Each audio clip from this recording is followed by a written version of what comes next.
Hey guys, today I want to talk about the perfect storm for retirees, and it might be happening right now. We'll see. I think we're almost there right now. We're kind of stepping into this. Us people who live in the Philippines are coming into the perfect storm.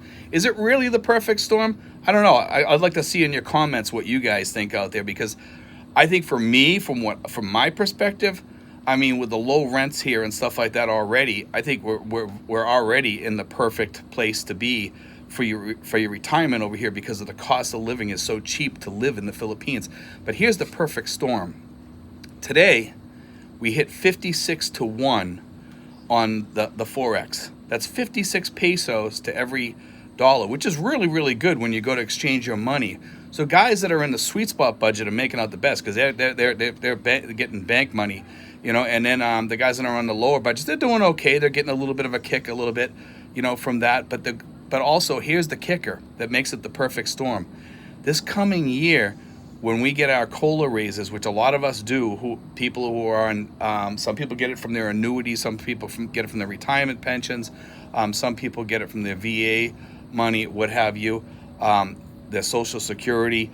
They get a little bit of a boost from the COLA raises. Well, they're talking about anywhere from like a 8% all the way up to 10 or more percent for a COLA raise, which is phenomenal for us expats over here, and it's phenomenal for anybody that's sending dollars into the Philippines, whether it's an OFW or an expat. And it's going to be great for us, I think, because the inflation rate here is lower than it is in the U.S. So now, will that catch up? Yes, it could.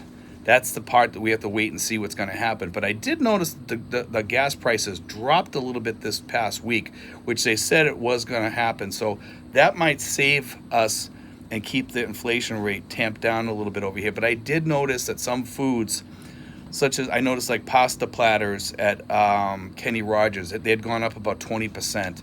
I noticed that some foods are going up. Coca-Cola's gone up a little bit. I also noticed there's a Coca-Cola shortage over here and a Pepsi shortage now, and some of the restaurants are starting to feel that now too, both of those. But I'm also starting to see a chicken shortage at Jollibee's, believe it or not. They said that there's a big chicken shortage at Jollibee's, so you can't get some chicken foods, I'm not sure which ones, at Jollibee. Now, I haven't seen that at the supermarket, believe it or not. At the supermarket, I see everything that I normally see at the supermarket, and I don't see any shortages of any chicken. But I know at Jollibee they're having that issue. I'm not quite sure why when we don't see it in the supermarkets or whatever. Now, as I was saying, over here, as soon as you step into the Philippines as an expat, as a new expat, the first thing you're going to notice is that your rent is a deal. It's a super deal. And you got to be careful, because a lot of people could double up on their rents here, and you'd still think it was a bargain over here. Because you guys back in the U.S. are paying $1,500 for a studio or one bedroom in some areas. And that's really, really high. Whereas over here, we pay anywhere from $60 to $200 or $400 to $400, depending if you're in a gated community or not in a gated community, for rent for a one bedroom or a studio. Most of them are all one bedrooms. There's not too many studios in the Philippines per se. But anyway, you're going to notice how cheap they are. That's going to give you that extra zip, so that you can travel around the Philippines. You can travel home once in a while. You can do things like that. Now, for you guys that are coming over here on the lower budgets, as I said, you can still do pretty good here, but you have to worry about your medical. That's where you're going to get kicked in the pants. And you guys that are leaving Medicare on the table back there, you're leaving something really big on the table if you're on a lower budget. That Medicare means a lot. And that can kill you over here, because you might have to get some sort of medical coverage over here. But to get good medical over here, you have to pay for it a little bit. You have to kind of pay through the nose a little bit. And it's going to cost you probably $200 a month or more, unless you get one of the lower plans. And, some of you guys might be healthy enough that you're okay with the lower plans, and that's fine. But to get back to this COLA increase that's coming up at the beginning of the year, if it's as high as they say it's going to be, that's going to be a huge boost to us, especially if this Forex thing keeps on going and we get up to where they're talking about. They're saying we could be at 65 or 70 by the end of the year, and possibly as high as 89 by 2025. 89 pesos to the dollar. That's huge. Now, I feel bad for the poor Filipinos over here that have to live like that, because there's going to be a lot of issues with poverty, as if there isn't enough already over here. We already have a lot of those issues already.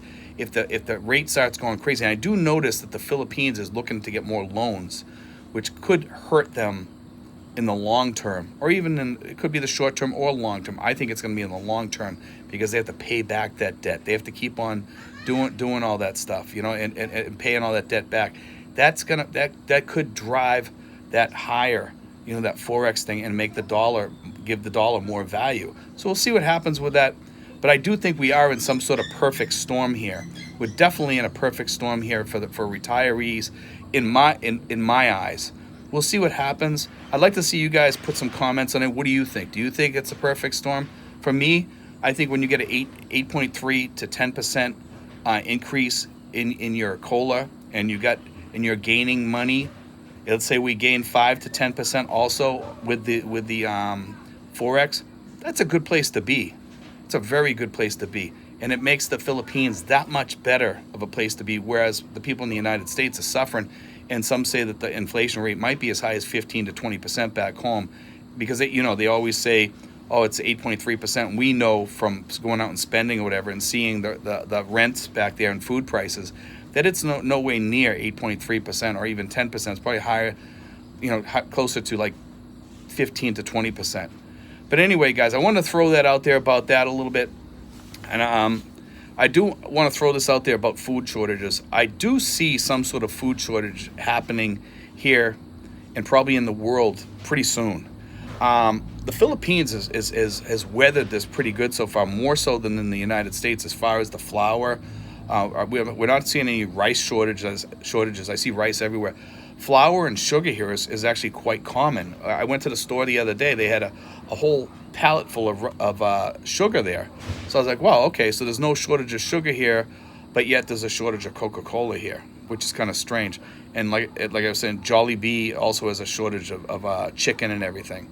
So with all this going on, I'm hoping that we don't see food shortages, because if we start seeing food shortages, then that could kill us on any of this perfect storm I'm talking about. Because if food prices double or something like that because there's shortages everywhere, obviously that money is going to be needed. And if there's food shortages and you can't find it, you can't pay extra to try to get it if you have the extra cash, because it doesn't exist. It's not there.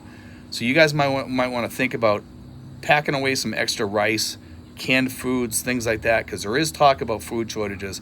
I want to throw that out there about that, because that's important and that's key. Get some canned foods put away. Get some pasta put away.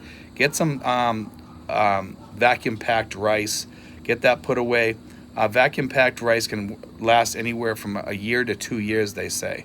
So that's a good thing. And make sure that the vacuum pack stays in there.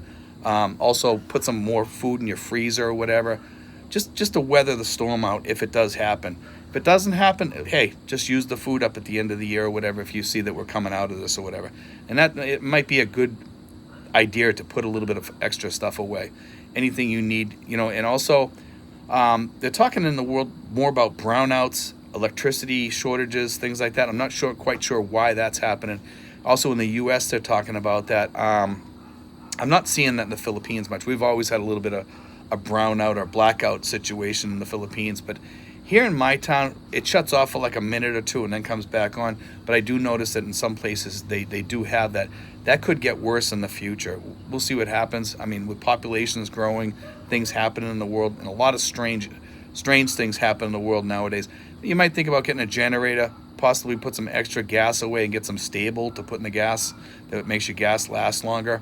All this stuff that we need to be thinking about right now in these tough, times that we're going through right now. But let's hope that these COLAs and Forex things keep us ahead of the game a little bit. And I honestly, in my opinion, think that they will. But leave your comments, guys. God bless. Take care.